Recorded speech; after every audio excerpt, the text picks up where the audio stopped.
नवरात्रि का उपवास और भूखी सास। सास ने पकड़ ली थी नवरात्रि के उपवास रखने की जिद। 9 माताओं के लिए 9 दिन व्रत रखूंगी। मैया की भक्ति में शक्ति है। मैया हमारे परिवार को अपना आशीर्वाद जरूर देंगी। लेकिन अपना शरीर तो देखिए माँ जी, आपका एक पाँव घर में रहता है और एक पाँव डॉक्टर के यहाँ। फिर से बीमार हो गई तो जय माता दी के साथ राम नाम सत्य भी। अरे राम राम राम, कैसी बातें कर रही हो बहू। राम नाम सत्य हो मेरे दुश्मनों का। मुझे व्रत रखने से मत रोको बहू। वरना देवी माँ नाराज हो जाएंगी। नहीं, तुम्हारी सासू माँ नाराज हो जाएंगी। अरे पर माँ, भूखे क्यों रहना है? देवी माँ थोड़ी ना चाहती होंगी कि उनके भक्त भूखे रहें। और आपकी तो सारी मनोकामना पूरी हो चुकी है ना माँ। लालच है बेटा, लालच बुढ़ापे में भी खत्म नहीं होती। अरे तुम चुप करो जी।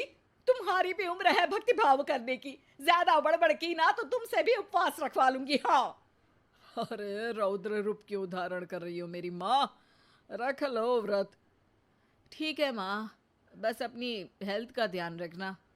अरे उसकी चिंता तुम मत करो बेटा। मैंने टीवी पे देख लिया है कि व्रत में क्या क्या खाने से शरीर में कमजोरी नहीं होती। अच्छा ही है, वरना ऐसा ना हो कि 9 दिन के बाद तुम मैया के द्वार की जगह सीधा हरिद्वार। अरे तुम मुझे हरिद्वार क्यों भेजना चाहते हो? क्योंकि अब तुम्हें मायके तो भेजने से रहा। बाबूजी, क्यों माँ को परेशान करते रहते हो? अच्छा माँ, ये बता दो कि आपको व्रत में खाने के लिए क्या क्या चाहिए होगा। सास के सामने सब हार जाते हैं। माँ के कहे सामान को बेटा लेकर आता है। नवरात्रि का पहला दिन है। नाश्ता कर लो, स्वस्थ रहो, मस्त रहो। मेरा व्रत से ध्यान भंग मत करो। अच्छा ठीक है ठीक है। भूख लगेगी तो मेरी तरफ मत देखना। आई बड़ी। तुम कोई खाना हो जो तुमको देखूंगी। आए बड़े। माँ जी, ये लीजिए आपका फरियाली मिक्सचर। इससे व्रत नहीं टूटेगा। अरे इतना सा? दिन भर भूखी रहने वाली हूं, थोड़ा तो और ला दे। पर ये सब तो सपोर्ट के लिए होता है ना माँ जी, पेट भर के थोड़ी ना खाना होता है। करवा चौथ का व्रत नहीं रख रही हूं जो कुछ ना खाऊं पीऊं। हाँ यार, ये तो मैंने सोचा ही नहीं। तुम इतने सारे व्रत रखती हो तो मेरे लिए करवा चौथ का व्रत क्यों नहीं रखती? अरे जुबान पे तुम्हारा नाम न रखूं, व्रत क्या खाक रखूंगी तुम्हारे लिए। माँ के कहने पर बहू और भी फरियाली ले आती है, जिसे खाकर माँ डकार मारती है। इतनी जोर से डकारोगी तो दुर्गा मैया भी डर जाएंगी। तुमने तो उनके शेर से भी तेज आवाज निकाल दी। अरे शेर के जैसा पंजाबी मारती हूं मैं, देखना चाहोगे? तुम्हें पता है ना, व्रत रखते समय हिंसा वाली बातों से, विचारों से और बुरी चीजों से दूर रहना चाहिए। सही कहा। बुरी चीजों से दूर रहना चाहिए। इसीलिए तो तुमसे दूर जा रही हूँ, दूसरे कमरे में। सास ने कई सारी ऐसी चीजें खाई जिनसे व्रत ना टूटे। बहू, सब्र का फल मीठा होता है। इसका मतलब ये थोड़ी है कि तू मुझे शाम तक फल नहीं खाने देगी। माँ जी, 1 घंटे पहले ही तो आपने इतना सारा। अरे एक खाता ही बना ले, उसमें लिखा करे कि मैंने कितना खाया, कितना पानी पिया। अरे नहीं नहीं माँ जी, मैं अभी फल लेकर आती हूँ। जोर से बोलो। नहीं माँ जी, मैं फल लेकर आती हूँ। अरे ये नहीं, जोर से बोलो, जय माता दी। सासू माँ एक साथ बहुत सारे फल खा लेती है। माँ जी, इतनी जोर से मैं डर गई। अरे भक्ति की शक्ति की पुकार है। पुकार नहीं, डकार है। हाँ हाँ ठीक है ठीक है। चिप्स और लेकर आना जरा, उससे भी व्रत नहीं टूटता। माँ जी, आज ही सब खत्म हो जाएगा, नाश्ते का ही टाइम है। अरे ठीक है ना बेटा, मैं अब कुछ खाऊंगी ही नहीं, तुझे इतनी तकलीफ है तो। नहीं नहीं माँ जी, मेरा मतलब था कि उपवास में सिर्फ इतना खाना चाहिए जितना शरीर के लिए सही रहे। स्वाद के लिए खाने से तो अच्छा है कि उपवास ही मत रखो।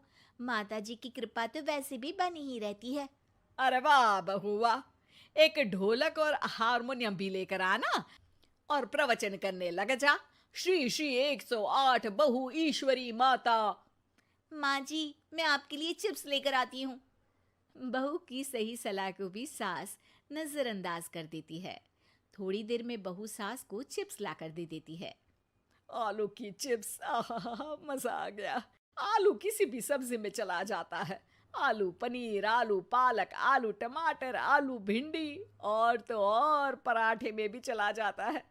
वैसे ही इंसान को भी हर स्थिति में आलू जैसा होना चाहिए। थोड़ी देर में वहां ससुर जी आते हैं। क्या चिप्स खा रही हो? अरे नहीं जी, दिख तो चिप्स ही रही है। अरे तो पूछ क्यों रहे हो? अरे गुस्सा क्यों हो रही हो? उपवास में गुस्सा नहीं करना चाहिए। और ऐसा तो है नहीं कि सिर्फ तुम उपवास करती हो, हमने भी तो किया होगा कभी। नहीं जी नहीं, तुम तो कर ही नहीं सकते। तुम उपवास में भी भेजा खाओगे और भेजा खाने से उपवास टूट जाता है। अच्छा थोड़ी सी चिप्स मुझे दे दो, मन ललचा रहा है। नहीं, उपवास के लिए है। तुम अपना खाना खा लेना जो भी बने। पूरा दिन सास कुछ ना कुछ खाती रहती है। जैसे ही रात होती है, बस उपवास हो गया, अब मैं खाना खाऊंगी। जो दिन भर से खा रही थी उसको क्या बोलते हैं? बाबूजी क्यों माँ को परेशान करते रहते हो? अरे लड़के, तेरी माँ दिन भर से इतना खा चुकी है कि देश में भूखमरी की समस्या इसी की वजह से बढ़ रही है। और खाने की दिक्कत नहीं है, कितना भी खाए लेकिन सेहत इधर उधर होती रहती है। कुछ ऊपर नीचे हो गया तो तेरी माँ खाने के बाद हाथ धोएगी और तू अपनी माँ से हाथ धो बैठेगा। अरे इत्तू सा तो खाया था, उपवास भी ना तोड़ू क्या? ठीक है, नहीं खा रही बस। अरे बहू तुम ही बताओ, ये इत्तू सा मतलब कितना खाया है इसने? ना जी ना, मैं कुछ नहीं बोलूंगी। खाना दे रहे हो या नहीं, या 9 दिन बिना जल के उपवास रख लूं? देने के लिए धमकी अच्छी है, सुनने में भी डरावनी लग रही है, पर जैसे तुम्हारी जुबान में स्वाद का खून लगा है ना, तुम भूखी नहीं रह पाओगी। मैं कसम खाती हूँ जी। अरे देखो, कसम भी खाओगी तुम। अरे कुछ और दे दो इसको खाने को। ये ले, दाल चावल खा ले बस। डॉक्टर भी कहते थे कि माँ को आए दिन पेट से जुड़ी समस्या रहती है। बस इसी के लिए घर वाले पहले उन्हें उपवास नहीं करने दे रहे थे, लेकिन जब उपवास करने दिया तो माँ ने इतना फरियाली खाया कि घर वालों की चिंता बढ़ा दी। और जैसा कि घर वालों को डर था, अगले दिन उनकी तबीयत खराब भी हो गई। डॉक्टर को बुलाना पड़ा। अरे जितनी बार आप बीमार होते हो उस हिसाब से तो मुझे एक क्लिनिक आपके घर में ही खोल लेना चाहिए। या फिर क्लिनिक में ही इनका एक अलग कमरा बनवा देते हैं डॉक्टर साहब। बाबूजी, पिताजी, मेरे जनक, क्यों हमेशा मजाक करते रहते हो? डॉक्टर साहब, माँ का पेट खराब है। क्या खाया था? जो मिला जो दिखा सब कुछ। अरे बस भी करो जी। बस तो तुमको करना था खाते वक्त। देखिए, खाना अच्छी बात है और उपवास भी आदमी को रखते रहना चाहिए, लेकिन तब जब शरीर लायक हो।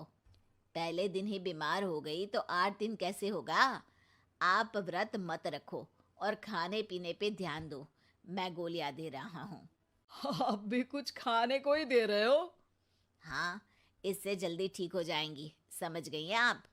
अब तो ठीक ही होना है ना मुझे। जोर से बोलो। जय माता दी। जय माता दी। जय माता दी।